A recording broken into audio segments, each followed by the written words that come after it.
YouTube. Let me just confirm it actually goes through LinkedIn, which is the most important spot. And how did you like connecting to the Restream thing?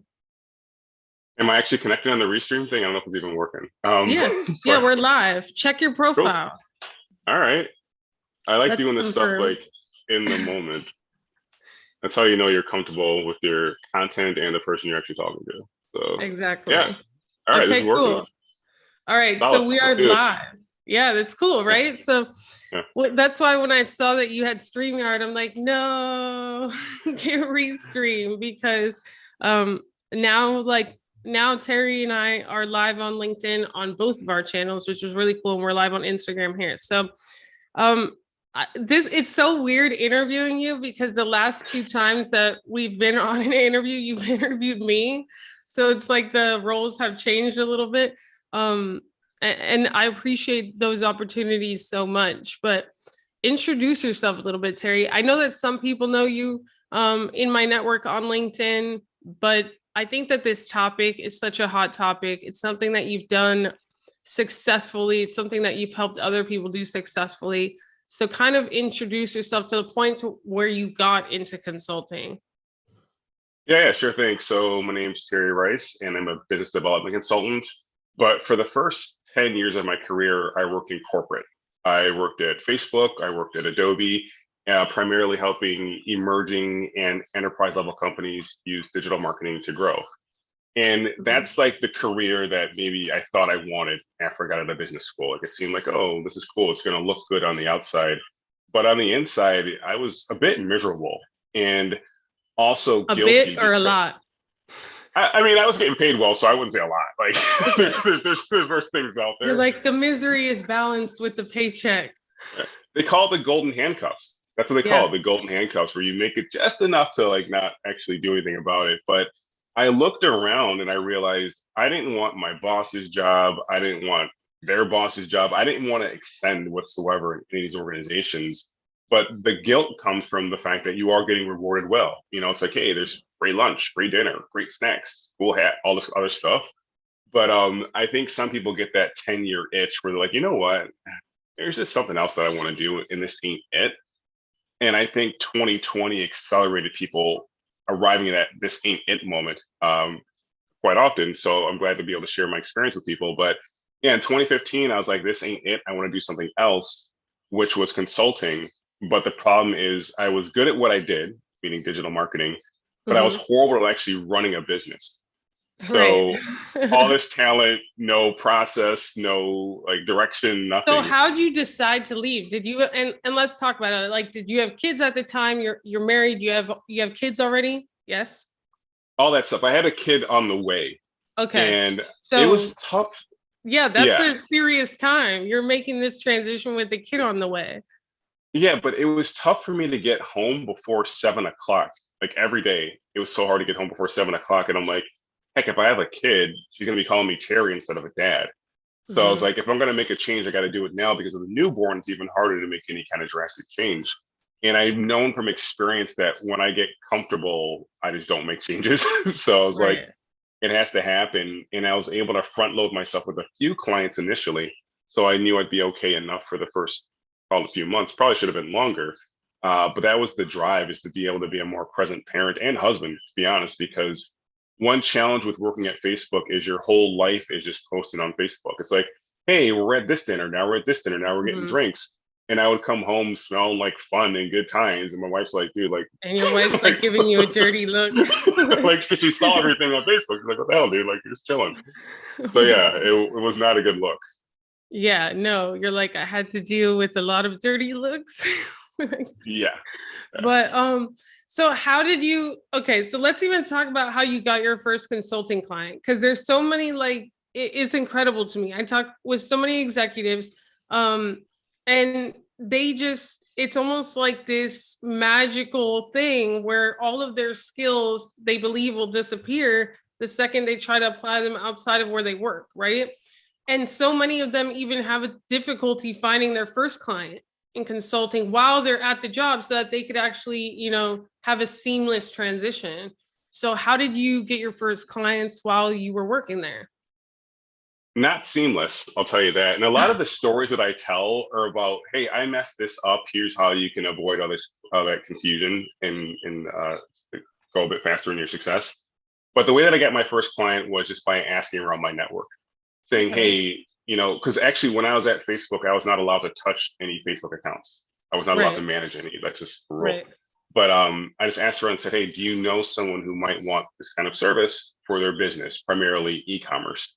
And it was all like on the down low. I couldn't go on LinkedIn saying, hey, if you need help with Right. this, click here. Cause Well, it's this like, is a challenge. This is a challenge. And this is a challenge that, like, I'm glad we're talking about this because one of the biggest challenges when executives come to someone like me, I'm helping people grow on LinkedIn.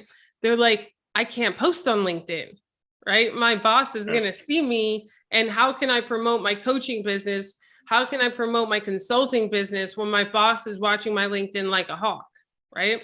Now, there are yeah. strategies you could go around that a little bit, and I won't discuss them openly. But let's just say you're in that position, right? What would you say, like, how could you leverage your network by just, really close people? Because even, can you trust the people at work, right? Like, people are really in this position. Yeah. So walk through that a little bit, because I really want to help the audience, especially if they are, an executive in golden handcuffs, making 250K a year, 350K a year, but they want to bounce. I love the way you ended that. I really want to bounce, keep it. Yeah, I mean, to your earlier point about can you post on LinkedIn, you can just post smart sounding stuff. You don't have to say like click here and pay me, but by design, you'll attract people who want your help doing that. But how do you reach out to people? I mean, you know who you can trust and who you can't, right? I mean, Mhm. there's probably a lot of friends from high school, college, ex coworkers who maybe have entrusted you in the past, and you know that you can reciprocate that trust. Use your own filter and go with your gut. But the problem is, I think when you don't put that trust out there, when you don't activate your network, you feel like you're doing it all alone. And then you have this identity crisis. It's like, do I Mhm. just stay here and be somewhat miserable or do I try something different? But I've actually written a book about starting a consulting business through Entrepreneur Magazine. And Oh, good. 90% of the time, people got their first client through their network. So right now, you either know or know someone who knows your first client, but they can't help you if you don't activate your network by saying, here's what I do, here's what I do it for. Someone who could use my help. And let me just mention this. When I talk with the executives, they don't realize their superpowers. So the power of being in golden handcuffs is that you have money, right? Yeah. You have active income. So you don't have to be desperate about getting a client, right? Because you have active income. You could also invest in yourself and get around other very successful consultants that were once executives, right? You could join masterminds, you could get into rooms because you have this active income. So, like, if you are an executive listening, make sure that if you're in this position and you want to really start making this shift, start getting away from executives and start getting around entrepreneurs, consultants that have been very successful. And even if you have to pay to get into these masterminds, whatever, get around them, because you're going to learn even things that are not like in courses. Like, people tell me that some of the things they learn from me is like, it's caught, right? Like you just have to be in their proximity. So do that. And then also understand that your superpower is that you have active income. You don't have to be desperate for like a low paying client, right? Or like a low quality client. You could take your time a little bit and decide which client you want. Your downfall is that you don't have time, right? And so that's why I believe that they need to start high ticket. Yeah. Yeah, and I think that to your point, that's the benefit because if you're already making a salary and someone's like, "Well, how much do you charge?" "Oh, $1 billion." No, okay, I can still pay my Exactly. mortgage. Let me try a Exactly. million next time, right? Exactly. So I think even as an emerging consultant, it behooves you to be around consultants that are established because they can tell you what the rate is. But the Mhm. problem is when you're a 9 to 5 employee, if you said, "Oh, I want to get paid $300 an hour," if you do the math on a 9 to 5 employee, that's a lot per year. I'm not going to do the math. But as a consultant or just some kind of educator, you're not working 40 hours a week. So you Exactly. can charge 300, 500, $900 an hour and still get paid because it's not like you're doing it for 40 hours a week. But your mindset has to shift because beyond that, there's overhead. right? You're paying for maybe your insurance, your office, Wi-Fi, all this cool stuff. So all these costs are built in when you work somewhere, but as an independent consultant, you're paying for yourself. Yeah, and you're transferring IP, right? Like you're like, I don't think they realize that. Like people look at things like such in a box. Like you could charge $40,000 an hour as long as you're going to teach that person a skill or give them a strategy that's going to make that 10x, right? Like it doesn't matter what you charge, it just matters what information you're delivering to them. And I think that that's kind of, they need to realize their value. And it's amazing to me that like someone that makes 100 grand, 200 grand, 300 grand in a job doesn't realize that they wouldn't be receiving that level of salary if they weren't at least worth 10x that to that company. Right. Yeah. And so it's like, Yeah. if you can make 100 grand in a job, like you're technically already valued at like $1 million in skills. That's what helped me when I first started consulting, because like, when I worked right? at when I worked at Adobe, I was a consultant there, and I would bill out to companies like Best Buy or Amazon at $300 an hour. And I didn't get $300 an hour, but I had to book at least 30 hours a week. So that's $9,000 a week that Adobe's making through me. Correct. So do the math, that's about $500,000 a year. I was not getting $500,000 a year. I was making six figures, but that's when I realized, this is back in 2009. I'm like, wait a second. They have to make more money from me than they're giving to me, or else who's paying for all this, all this stuff? And I never lost track of that when I went independent, that like, hey, people will pay this much for your knowledge. You've known this much since 2009 or 2007 or whatever, and carry that with me going forward. So please keep that in mind. Like that's the way this whole the corporate world works, is they pay you less than they're making from you. Yes. And I think that like a lot of people need to hear that, right? Because they don't realize that, they just think, okay, I'm making 200 grand a year, that's what I'm worth. It's like, no, if you leave, you're actually worth much more, right? They're paying you that because they're making so much more from you. So that's like the way business works. So it's actually pretty incredible that people don't see that. But so let's talk about like finding your avatar. All right. There's like, because when people really start, right, they may get one client, they may get two clients, they may get three clients. How can they really start to define their niche? Like, how did that process happen for you, where you started to realize, okay, like my jam is in this lane, like this is where I'm most effective, this is where people pay me the most with the least resistance? Like, how did that happen for you? All by accident. Again, messed up a lot of stuff. Because I mean, there's a few things. One is I took an inventory of the clients I was working with and thought to myself, which ones just get on my nerves the most for whatever reason? Maybe they're demanding, maybe the industry's too challenging. So often I won't work in the medical field, because you know how challenging that is. Yeah. Travel, auto, those are very expensive. So I'm like, let me stick with what I'm good at, which was e-commerce primarily.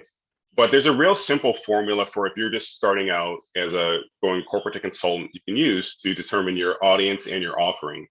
And the first one is to think about what audiences you enjoy working with. Is it nonprofit? Is it restaurant? Is it e-commerce? So on and so forth. Boom, you have your audience already. But the next is, what service do you want to offer based on the skills you already have? And you can do an inventory of your career by just saying, okay, here's all the jobs I've ever had.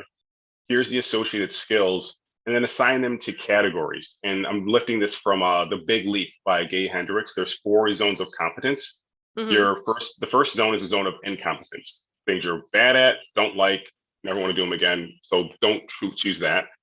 The next is competence. These are things that you're good enough at, but everyone else can do it just as well, brings you no joy. So don't do that either. After that is your zone of excellence. Things you're really good at, you're recognized as an expert, you get rewarded for it. That's probably what you're doing primarily at your 9 to 5. Then we go into your zone of genius, things that excite you. You could read 1,000 books on it and never get bored, and it gives you energy as opposed to draining you. Mm-hmm. So when you think about the solutions you want to offer as a consultant, stick to your zone of excellence and your zone of genius and that audience you want to serve. That's it. And I would honestly like add to that. So the zone of genius, it should also be something that's hard to replicate, right? Like that not a lot of other people can do, especially without like a serious amount of training. And there's a comment here on the Instagram live. I've consulted at a job after leaving since I had knowledge about something, and they offered 4 times my old pay for the 2-week consultation. Right. Wow. Yeah. And it's like, you don't really realize how valuable what you know is. And I would say like one of the trends to watch with your clients is always like try to identify what's the first thing that they need help with, right? Like what's the first problem that they need help solving, or what's the first strategy that they're looking for? Because you could offer like a million things, right? Like, but for me, like for example, people come to me, they know me from LinkedIn, right? So they're like, hey, I need visibility on LinkedIn. That's usually the first thing. The second thing is like they start to get clients, then it starts to get too much. So then the next thing's like, hey, how do I go from one-on-one to one-to-many, right? Because this is getting like too much. And then the next thing, and then the next thing. So, but I only market the first thing. And I think that we need to talk about that, because consultants, like they market so much of what they do sometimes that it's so confusing and people don't understand what they could actually help them with. And I think that identifying that first thing, you'll start to attract more and convert faster. And Yeah, then I was help more on talking the to back this. end.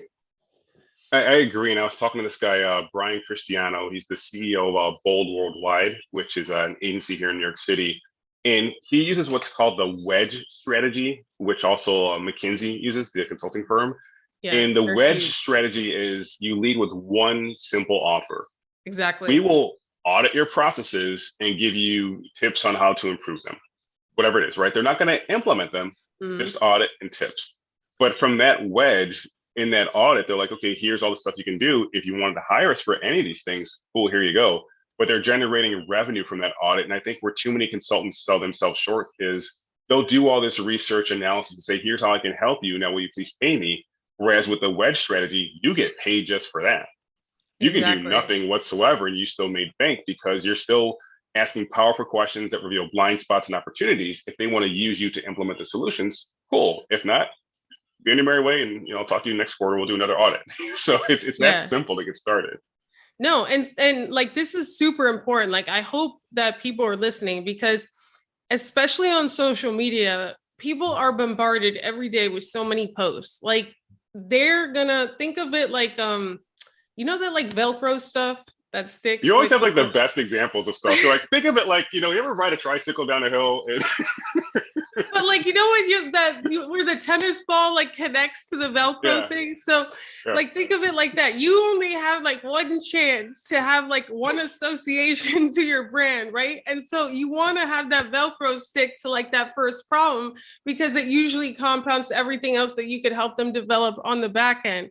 And so I just think that people are not doing that, and it gets very confusing. People are like, oh, I didn't reach out because I didn't even know that you helped me with that. And, or like, let me make it easier. You have to sell the ham and not the garlic. And I'm just going to say this story once, because I've had Go so for many it. comments about this. So if your child, Terry's like, I want a puppy. Do you have a dog? Yes, We you have a don't. dog. You No. no. Why? Can we just move on to the next part of the story?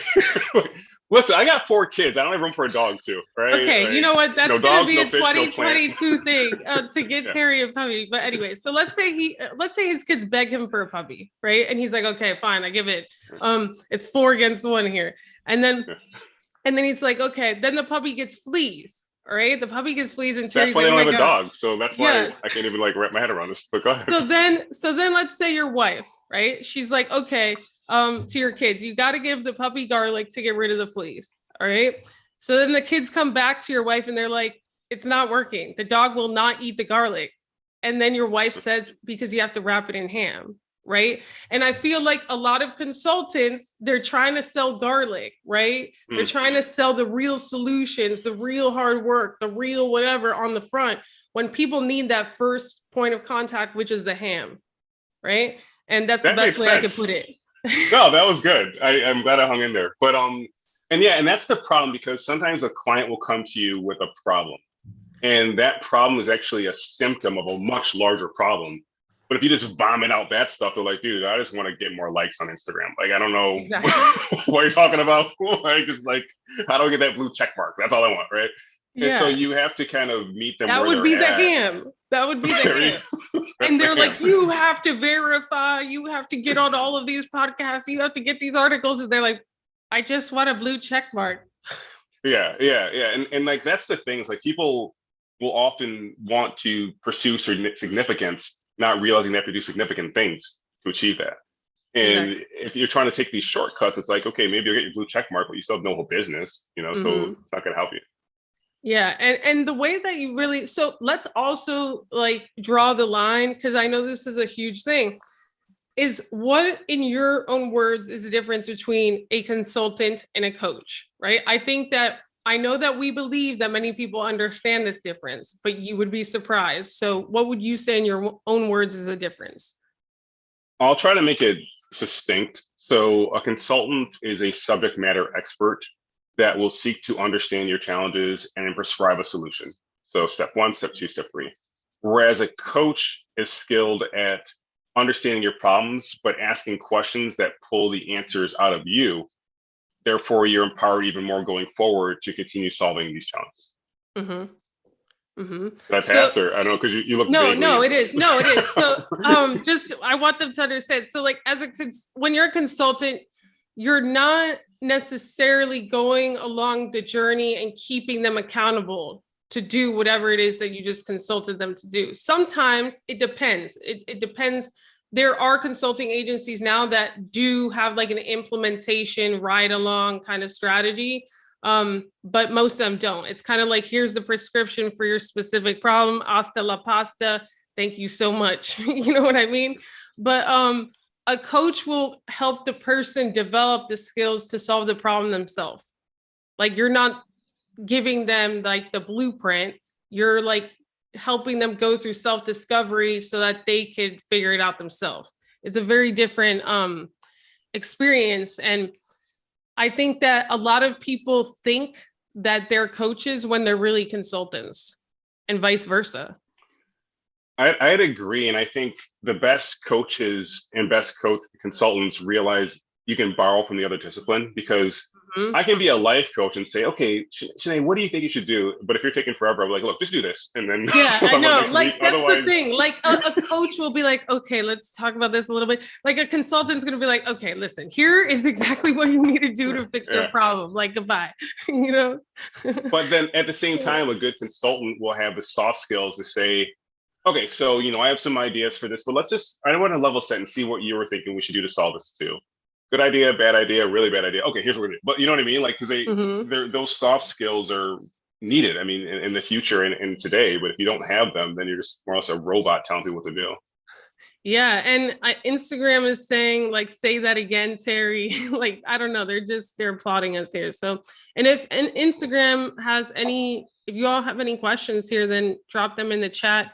LinkedIn the same. But Terry, so let's say you get to a point where you have a few clients, whatever. What is the model that you believe? Because the only downside that I see in consulting is like people say, oh, I'm just going to help you fix this solution. But what happens when it's fixed? People don't believe that they can have like long-term clients in consulting. What would you say to that? Yeah. I'm going to walk through a model from start to finish, and there's an acronym for it. It's ACTION. The first is starting with audits. Whatever you're an expert at, just offer audits to people saying, let me improve your process. The next one can be consulting or coaching, right? So that's the C in the ACTION model. And we talked about what that means already. Mhm. After that, you can go deeper into training. Okay, I taught you how to get better at email marketing. Now here's how you like write a good subject line. Let's go very specific in regards to your team. I'm going to train everyone here. And Mhm. then the next step you already mentioned is implementation. Okay, you actually need some new systems or tools to do this. Let me help you find the right partner, implement it, and get your team trained up on that as well. The next step, the O, what you also talked about is ongoing retainers. I love ongoing retainers because once you get a yes from a client, okay, cool, I'll do this audit, I'll consult you. Now let's check in every quarter to make sure you're still on path, right? Because you Mhm. already know their business and you already have a relationship with them, you might as well extend it. The N is for new opportunities. And this is the most broad category, but there's companies I've been working with for years where out of nowhere I'll say, hey, I got an idea. How about we start doing some videos, some branded videos? I'll make them. Or let's do a podcast. Like that'll be really fun, so on and so forth. And it worked. So you can just follow this path towards, again, starting with the A and then ending with the N and find new opportunities. But if you don't do that, then you're always trying to find new people. You're always like kind of taking a risk because it's almost like dating. Someone can be really cool, like, before you go out the first couple of days, third date, but after a while, it's like, well, this person's actually miserable, and they think it's my fault, right? So I've had experiences, right? So anyways, the point is, if you can maintain these deeper relationships, they're more likely to to recommend you to other people who would be a good fit too, because they don't want to upset you and they know that you're a right fit. So yeah, I'd say play the long game, and that's why sometimes early in relationships, I'm not really as concerned as much with generating revenue as I am to building a relationship. And then from there, the revenue will come. But if you're like going back and forth, like 10% difference in your rate versus what they want to pay, it's like, look, just move forward and see what happens after that. Yeah. And honestly, like what you just said is so valuable. I hope that people paid attention because everything's always changing, right? Like a company can't use the same strategy forever. Or like you said, if they don't implement something new, they could be missing out on tremendous opportunity to like innovate or whatever. So like never be afraid to think of even consulting, even with coaching. Like people think that they can only do a 6 or 8 week thing. Like you may be attracting the wrong type of client, right? That just wants a quick fix versus a client that understands that they have to go through a process and whatever, and is open to a 6-month journey with you, right? So sometimes I did this live yesterday. People have limiting beliefs, not just around money in their business, but around time, right? They believe that it's going to take them 5 years to make 6 figures in their business. That's not necessarily true. I personally believe that if you have the right guidance, Terry, 90+% of people could probably get to 6 figures in their first year in a consulting business. Do you agree? I do. Yeah. And here's the funny thing. There's a paradox, right? So you're a consultant. People pay you for knowledge, but often consultants won't pay other people for knowledge. And I'm like, do you understand that's how your whole business model works? Like, how do you feel comfortable charging other people for knowledge? Because you get the point of exchanging money for education, but you won't pay to grow yourself. Yeah, it doesn't make sense. I probably spend per year, maybe around like $15,000 educating myself. And it always comes back. Even like, hiring a videographer to make like a founder video. I remember like I paid someone $4,000 to make a founder video and they coached me on how to present myself, so on and so forth. 48 hours later, that video was paid for and new clients. So if you don't see the connection between exchanging value for money, then you shouldn't be a coach or a consultant because that's your whole business model. 100%. Like, and I think that comes from like the employee mindset a lot. And there are certain things that you're going to have to shed as you go, entrepreneurial into being a solo consultant or whatever, because that's definitely not going to serve you. You also need to get around other successful people. You need to be communicative. You need to market yourself. Let's talk about that. How has getting online, how has doing video, how has collaborating and reaching out to people, building relationships, like you and I have built a relationship, right? You invited me on to the interview twice now. And it's like, oh, okay. This crazy woman from LinkedIn that I've been for like 2 years is now on Clubhouse. And it's like, but look where that can lead, right? And I feel like people are just so afraid to even, they want all the clients, they want all the goodies, but they don't want to do the work in marketing themselves online. Yeah, and I mean, from my perspective, like I come from a digital marketing background. And I know how hard it was to build a brand 10 years ago. I think that's like you had a good little advantage there, right? Well, I have a respect for what you can do organically, though, because 10 years ago, you had to pay thousands of dollars for people to know who you are, right? You're doing paid ads, you're doing Google ads, so on and so forth. Now you just have to pick up your phone, say some smart sounding stuff, put your phone down, go raise your kids or go work out or go work or whatever. And you have this inbound marketing engine running in the background where leads come to you. So what's it done for me? I mean, it's a lot, because that's where people get to know, like, and trust you based on your personality, based on your perspective, based on your personal life too. And what I found is often when people reach out to me, they're like, hey, Terry, I know you're an expert on this stuff. Cool, that's great.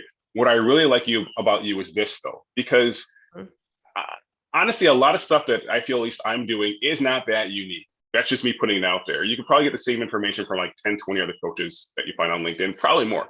So often your personality is your unique differentiator. It's not some Mhm. crazy system you have for marketing yourself that you found when you were meditating into bed or whatever. It's like, dude, like there's a 4-step process. Like everybody knows it, right? I might be able to explain it a bit better, right? You might like the fact that I have different experience than other coaches, but I feel strongly that a lot of what I offer, and I'm not saying what you should, because I think you truly are unique. It ain't that unique on me at least. Like I'm some dude from Brooklyn. I like CrossFit. That's it, right? You know, that's really it. No, it's not it. I mean, Um, you also are like one of the things that I most respect about you, and you're bringing up a great point, right? Like, what's so different about you if there's a million other coaches, or what's so different about you if there's a million other consultants, and everyone, I feel like people, that's their ultimate fear when they start social media is like, why is anyone going to care, right? Like, there's a million other coaches.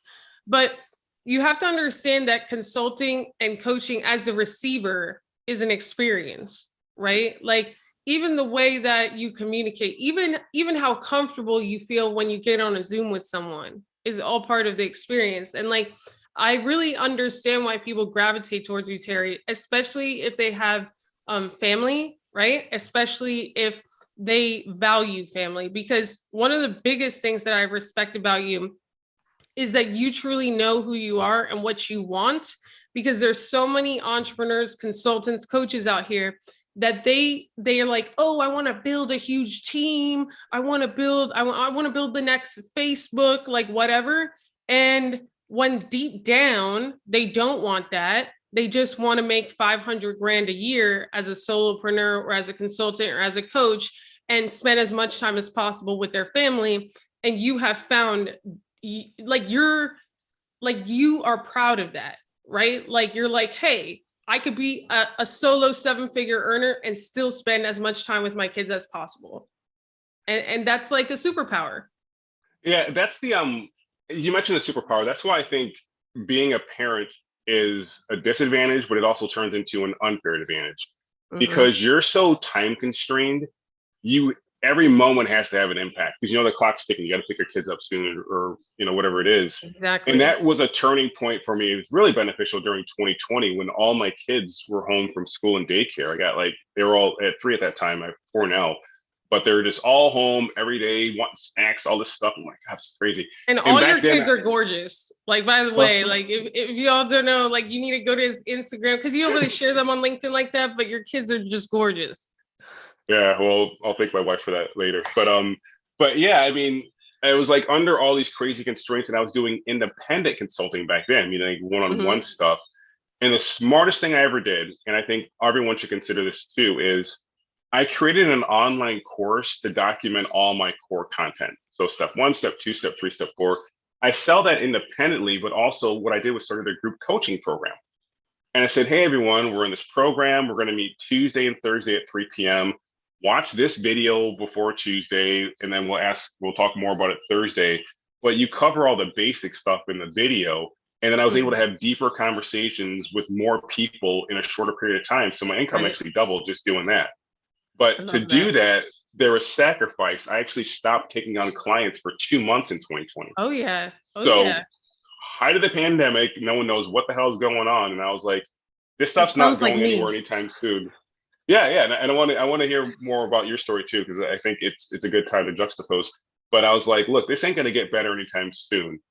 And yes, I am going to take a revenue hit right now, but I'm thinking long term, I'll have this course in a really cool way for me to serve more people at once. And then to your point, have more time with my kids. I now can pass that same information on to someone who might not have the same constraints, but Yeah. can still benefit just as well from the information. Yeah. And I think that, that may be your next course or something, is helping How to make a that one of course? no, no, like no, no, no, like how to go from full-time one-on-one to Yeah. digital like, because when the pandemic hit for me, we were running full-time the healthcare agency, right? And within that, we would position certain leaders within organizations on LinkedIn as influencers, but our minimum retainer was high. Like we're helping companies that make millions and millions and millions of dollars a year, right? So when the pandemic hit, everyone realized how important LinkedIn was. And then I had a few 100,000 followers at the time. They start bombarding the DMs like, hey, do you have anything for like the solo person? Or do you just have an agency?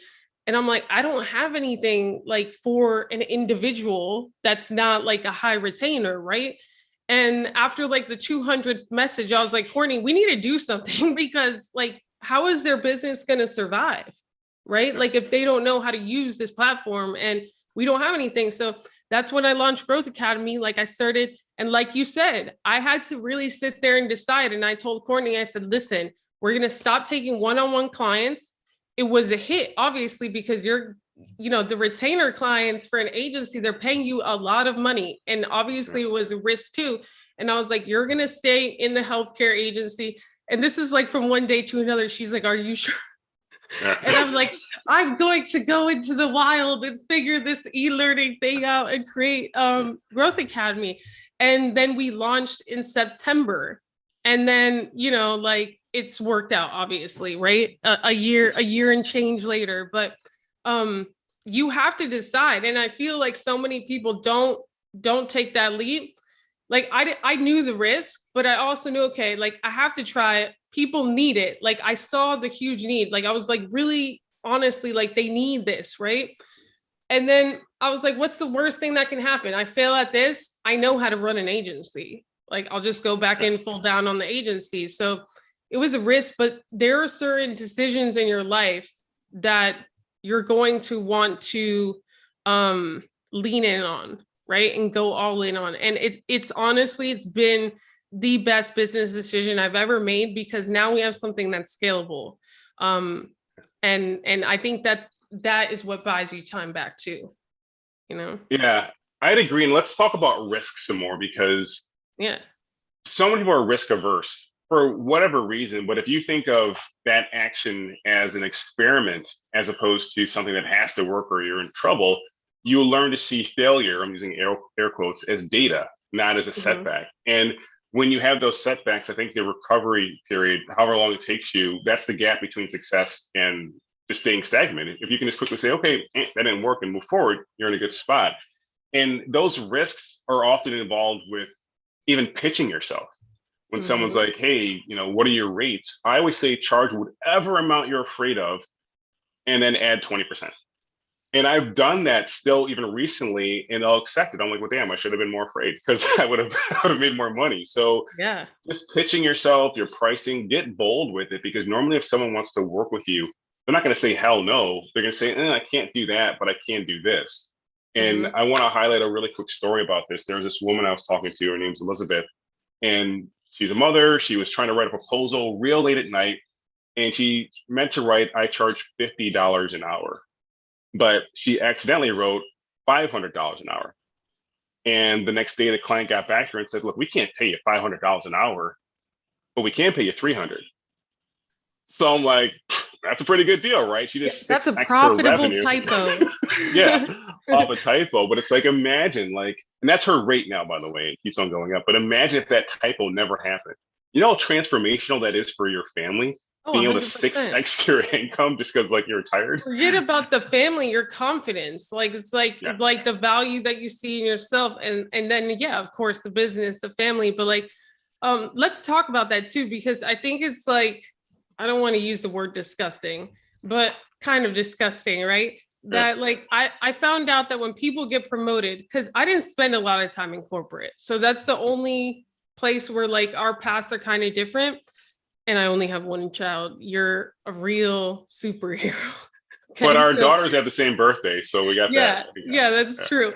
But so I found out the promotion internally on average is like an increase of pay of 3%. Okay, that's insane. That's like, so you're working on one skill or like in one lane every single day, right? Let's say 5 days a week, and they're only going to increase 3%. And that's not even sometimes every year. And I think that this is another thing that you have to break through, especially if you're in corporate or whatever, and going into consulting is like your pay, like what you demand for the value that you're offering can dramatically increase every year, especially if you're producing the results. So like you could start at $100 an hour, and in 12 months, you could be charging $1,000 an hour, right? And Yep. or $5,000 an hour, as long as you have the results to back it up. And then through that, you can, have your proprietary process or whatever. But like, I feel like people apply like that. Oh, I could only raise it a little bit. I could only raise, like, no, like the sky is literally the limit as long as you can produce the results. And so, like, let's break through that thinking. Yeah, I mean that's like there's a growth mindset, and that's you trying new things and leaning into fear. But there's also an exponential mindset where you're thinking, how can I just completely reinvent what's going on right now? So instead of looking for incremental growth, you're looking for 10x. And I Right. think more people need to embrace that exponential mindset, because the worst that's going to happen is you're going to hear no. I charge Right. $500 an hour. No. Okay, well, I'm going to go eat a sandwich then. I'm not, it's not the end of my world. Or maybe they'll talk you down, but it's because I've knocked on doors. Like I've done like cold calling when I was in college for like mortgages. So I've Mm-hmm. heard plenty of no's. And I'm like, okay, cool. That didn't work. But the 3% that said yes made a lot of money. So as a business owner, you have to be okay with hearing the word no. Maybe your price was too high. Maybe you didn't present yourself so well. Maybe you don't have any money. But if you don't take those leaps by design, you'll never reach your full revenue potential because you're not asking for it. Right.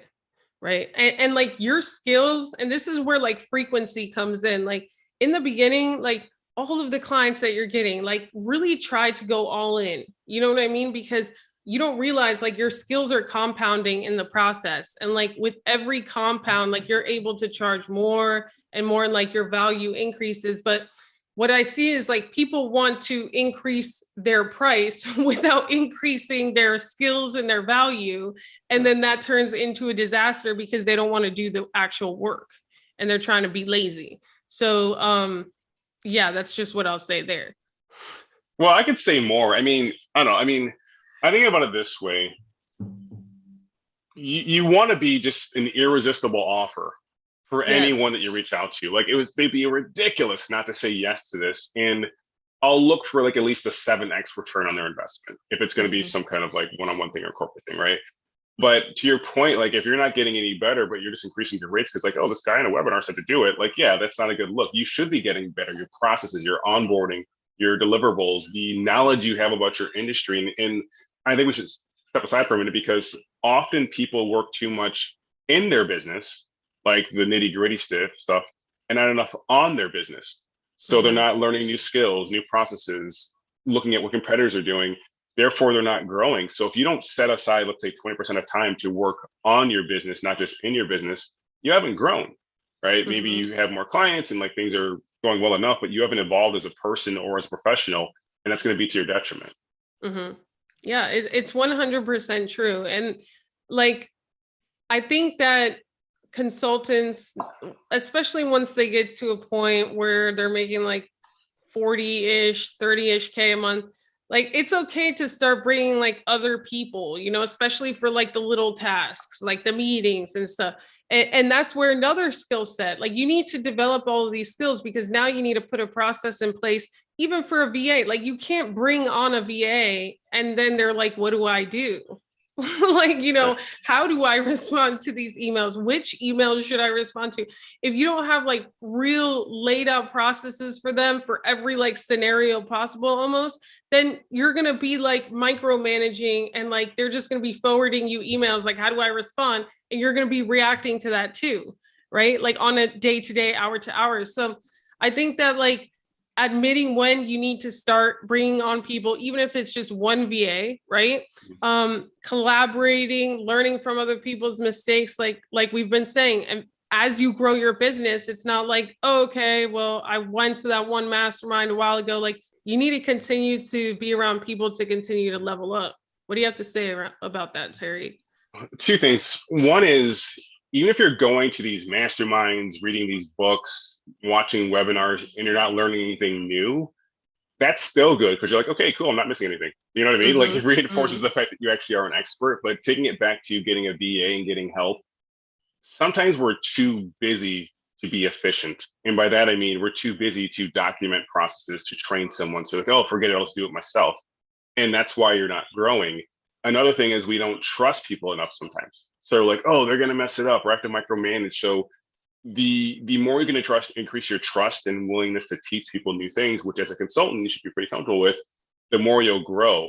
And I think another thing is realize you don't have to have a full-time BA. You can give someone like have some work help you for 10 hours a month, pay them $20 an hour, but those 10 hours a month are going towards things that are going to build your business or educate you or be much more impactful. So if you don't have one right now, the next time you're doing something where you're like, oh man, this kind of sucks, maybe you shouldn't be doing it. Maybe you should outsource it and just keep a list of things that are seem boring, beneath you, whatever it is, because let's pretend you charge $100 an hour. I'm making this up.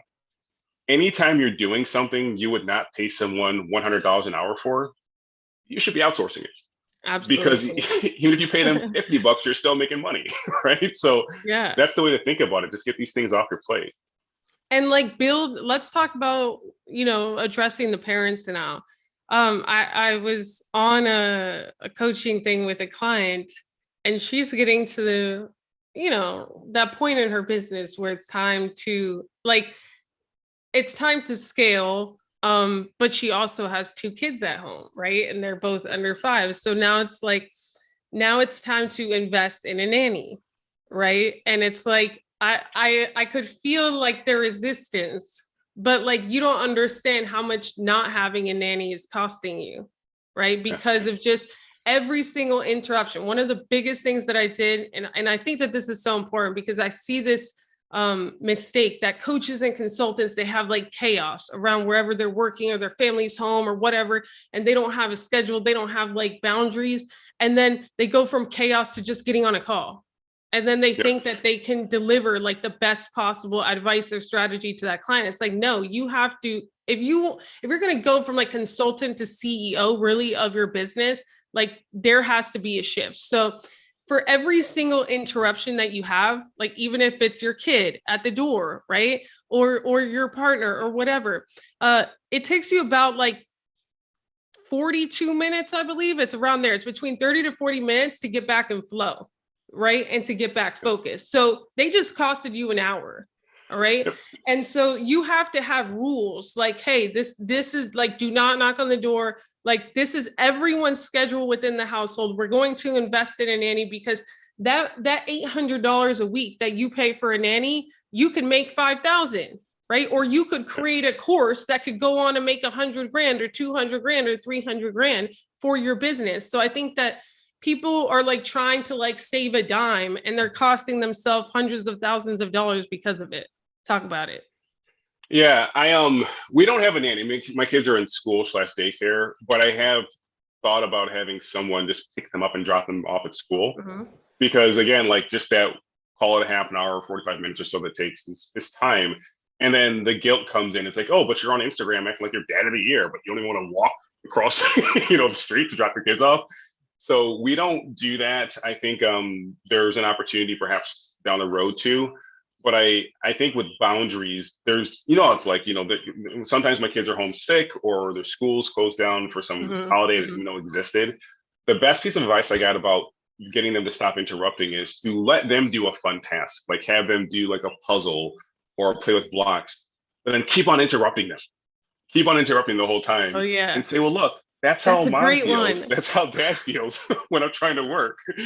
So I'll let you build your blocks to realize like, you got to give me the same respect. So you can try that out too if it's helpful. Oh my gosh, that was a gem. Like just grab the colors and be like, you like this? Yeah, like, mess the whole thing up and then ask them for snacks. Like go give me a Snickers.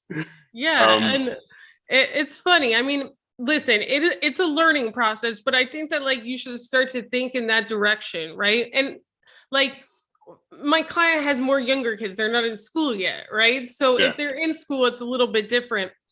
But if you have youngins, real youngins that are not in school, it's like, it's costing you so much just with every single little thing. Even if you got a nanny for 4 hours, that's 4 hours of uninterrupted time that they could be like, playing and just, outside or just right there doing colors or learning letters or whatever. And I think that it gives you sanity too, because it's hard to work when there's screaming and constant interruptions and all of that. And, all the parents understand. But Terry, tell people. Let me go back to this real quick. I know we're getting to the end, but Here's one thing that I always kept in mind, because you know what it's like when you have these constraints and you're trying to get some work done, and your kid is asking for this or that. And it seems like everyone else you talk to just has all the time in the world. And you're like, how are you not doing more? You're like walking on the beach, staring at birds and stuff. Like I'm going through it right now. But one thing I kept in mind, and I always keep top of mind, is I never want to look at my kids and say, I would be more successful if I didn't have to take care of you. I never want to have that thought in my head. So I'm like, you know what? I got to do this and that, because I never want that to turn into some kind of resentment, because then you turn into a crappy father, a crappy husband, so on and so forth. So you have to find that leverage wherever it is, through a VA, through a nanny, through doing group coaching instead of one-on-one coaching. But that's on you, because you brought them into this world, right? So you owe that to them 100%. to give them that attention. But it'll make you a stronger entrepreneur too, because I think with these constraints, they take away so many options. The only thing that's left is what's best for you. And if you just go really, really hard at that stuff and just focus on it and build a big team around you, you will be successful. But if you just sit around pouting, saying, "Oh, great, school's canceled again," or whatever, you're just being miserable, and no one wants to work with a miserable consultant. Oh, 100%. And this is what I'm saying. And they don't want to work with one that's like so scatterbrained and stressed. Yeah. Like they could feel that. Like remember, like your clients, like a part of it is like a feeling and experience. Like they can like sense the vibe. So I think One more that time, I'm this, going to jump in. I know you're trying to yeah, play the no, music to get me off the stage, but no, that's I why just, it's. I'm I don't messing know with if you have something, so. No, I'm good. But that's why it's so important to be open and honest with the people that you work with about your constraints. Call it your kids or whatever. Because I was talking to this woman from Entrepreneur about some stuff that I had to send her, and she's like, "Terry, this actually makes no sense. What are you talking about?" And I was like, "Look, I've been up since 3:30 in the morning with my kid. I'm tired." And she writes back, "Oh my God, my son was up the other day too. Like there's some bug going around Brooklyn, blah, blah, blah." So in that moment, there's this human connection where people respect you, respect your constraints, know you can do better work, but right now you're kind of tired. And you can admit Yeah. it, as opposed to saying, "Oh, I'm so sorry. Oh, whatever." I'm like, No, "Oh, I'm I just love tired." that. I love the Like, honesty because it's like you're being honest and it's like, oh, okay. Like I bet that she'd much rather have that than like some excuse that also doesn't make sense and that she probably knows is not the truth, right? Like yeah. sometimes honestly, honesty is like the best thing, and communicating with your team. And I want to tap into like what you said, build a team around you. Your team is not just like your VA, your first employee, the team that you build in your business. It's also like the team, like your family, right? Like your wife, like she's part of your team. Your kids are part of your team. Whoever helps, like I don't know, mother-in-laws, father-in-laws, and also like a personal board of directors, like mentors, like that's part of your team, right? And it's like I think that people are a little bit short-sighted with that too. Like the most successful entrepreneurs had a team like far beyond just their business, right? They had mentors to tap into. They had like friends that weren't working in their business that connected them to someone else, like you know what I mean? And had people in their corners. So like really like it's kind of like a Marvel movie, like get your team. Oh, it's necessary though, and for my wife, that's why I got in the habit of making a gratitude list just for her. And I realized that one time I was on stage, like some conference, and I didn't have the sniffles because she got me allergy medication.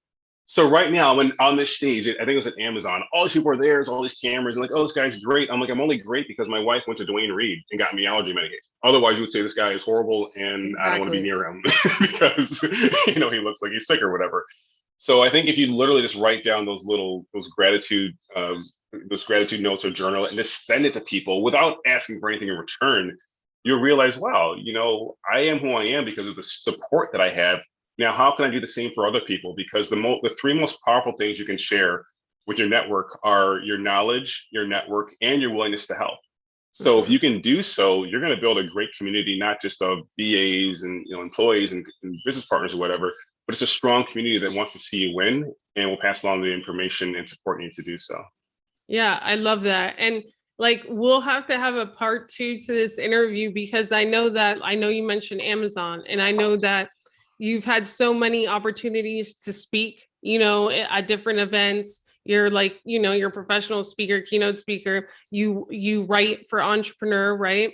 And like also you're really adept in like getting partnerships, right? And like as a creator. So like that I think there needs to be a part two interview Terry. Like, Let's do it. let me know when. Yeah, I think that people would really love that, because once you get like your business in order, right? And like, even if you're just doing one-on-one, or you're just moving from one to many or whatever, there's like a whole other side where you as a thought leader can get these partnerships, can get these speaking opportunities, can get onto places like Entrepreneur Magazine. So we'll have that part 2 interview. We'll decide a date or whatever. I'll announce it. But where can people find out more about you helping them become consultants? Like, who is your best prospect? How can they reach you? Yeah, so early stage consultants are typically my best fit, someone who's leaving corporate and wants to scale like at least up to 200K, because I want to work with people that are, ambitious. Do they need to already have clients, or can they just be fresh? No, they just have to have talent, and Okay.